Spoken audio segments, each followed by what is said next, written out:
DM ने पागल भिखारिन को जेल में डालने का हुक्म दिया, लेकिन जब पुलिस घसीटते हुए ले गई तो उसकी झोली से गिरा वो सबूत जिसे देख डीएम की रूह कांप उठी। और जिस औरत को वो शहर का कचरा समझ रहा था, वो उसकी अपनी जन्म देने वाली माँ निकली। नमस्कार दोस्तों, मैं हूँ आपका बेटा विवेक। आज की कहानी सत्ता के नशे और ममता की पुकार के बीच की जंग है। हम अक्सर देखते हैं कि बड़े अफसर बनने के बाद लोग अपनी जड़ों को भूल जाते हैं। सड़क पर चल रहे बेसहारा लोगों को हम कीड़े मकोड़े समझते हैं, लेकिन क्या पता जिस भिखारी को हम दुत्कार रहे हैं उसका और हमारा कोई गहरा नाता हो। आज की कहानी एक ऐसे ही कठोर जिलाधिकारी डीएम की है जिसे वक्त ने ऐसा सबक सिखाया कि उसकी सारी हेकड़ी आंसुओं में बह गई। जिलाधिकारी डीएम आर्यन रघुवंशी। पूरे जिले में इनका खौफ था। आर्यन एक बेहद सख्त और नियम कायदों वाले अफसर थे। उनकी गाड़ी जहां से गुजरती वहां सन्नाटा छा जाता, लेकिन आर्यन के दिल में दया नाम की चीज नहीं थी। उन्हें लगता था कि गरीबी और गंदगी सिर्फ आलसी लोगों की निशानी है। वह अक्सर अपने अधीनस्थों जूनियर्स से कहते, मेरे शहर में मुझे एक भी भिखारी या पागल नहीं दिखना चाहिए, यह सब शहर की खूबसूरती पर धब्बा है। अगले दिन राज्य के मुख्यमंत्री सीएम का दौरा था। आर्यन ने आदेश दिया था कि कलेक्ट्रेट और उसके आसपास का इलाका एकदम साफ होना चाहिए। पुलिस वाले लाठियां लेकर गरीबों को खदेड़ रहे थे। तभी कलेक्ट्रेट के गेट के पास एक बूढ़ी पागल सी औरत बैठी थी। उसके बाल बिखरे हुए थे, कपड़े चिथड़े हो चुके थे और वह मिट्टी में सने हाथों से हवा में कुछ इशारे कर रही थी। वह जोर जोर से एक पुरानी लोरी गुनगुना रही थी। चंदा है तू, मेरा सूरज है तू। आर्यन अपनी सरकारी गाड़ी से उतरा।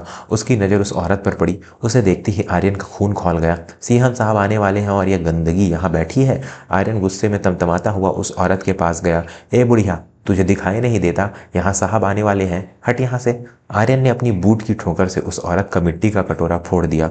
वह औरत डरी नहीं। उसने अपनी धुंधली आंखों से आर्यन को देखा और एक अजीब सी मुस्कान के साथ बोली, अरे मुन्ना आ गया। मुन्ना, तूने खाना खाया? देख, मैं तेरे लिए रोटी लाई हूँ। उसने अपनी फटी हुई साड़ी के पल्लू से एक सूखी फफूंद लगी रोटी का टुकड़ा निकाला और आर्यन की तरफ बढ़ाया। आर्यन को इतनी घिन आई कि उसने उस औरत के हाथ पर डंडा मार दिया। रोटी का टुकड़ा कीचड़ में जा गिरा। पागल औरत, मैं तेरा मुन्ना नहीं, इस जिले का डीएम हूँ। खबरदार जो मुझे हाथ लगाया। आर्यन ने पुलिस वालों को चिल्लाकर बुलाया, इंस्पेक्टर, इस पागल को अभी यहाँ से हटाओ, इसे शहर के बाहर फेंक आओ और पागल खाने में डाल दो। मुझे यह मनहूस चेहरा दोबारा नहीं दिखना चाहिए।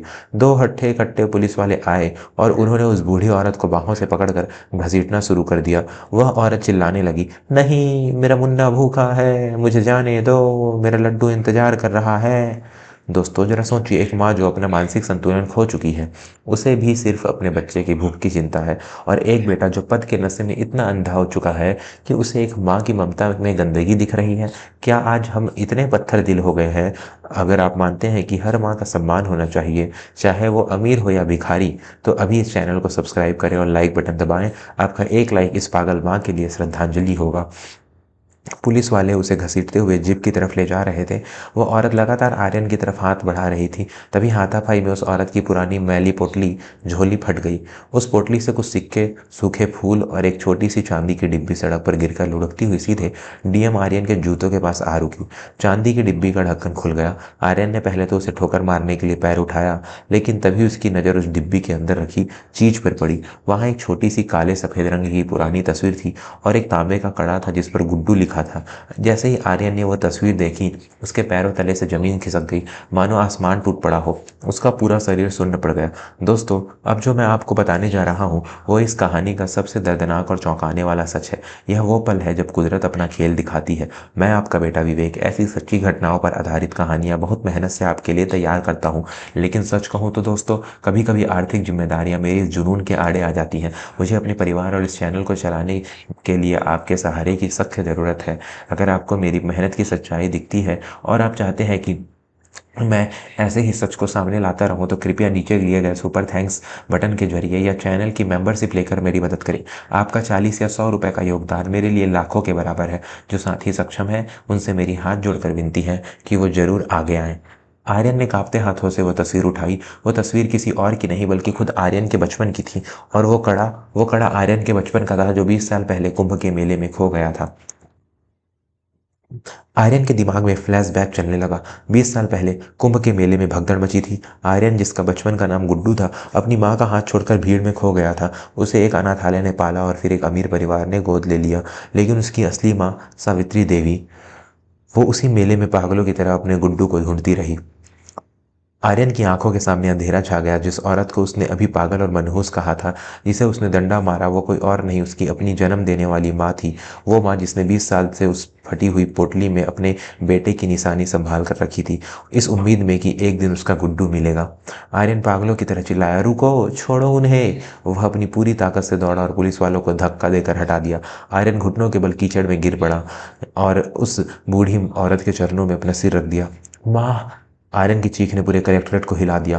माँ, मुझे माफ कर दे, मैं तेरा गुड्डू हूँ माँ, मैं तेरा मुन्ना हूँ। वह औरत जो अभी तक डर रही थी, रुक गई। उसने अपनी कांपती उंगलियों से आर्यन का चेहरा टटोला। उसने आर्यन के माथे पर वो पुराना चोट का निशान देखा जो बचपन में गिरने से लगा था। उसकी आंखों में एकदम से चमक आ गई। उसकी याददाश्त जो सदमे में खो गई थी, ममता के स्पर्श से वापस लौटने लगी। गुड्डू, तू मिल गया मेरे लाल।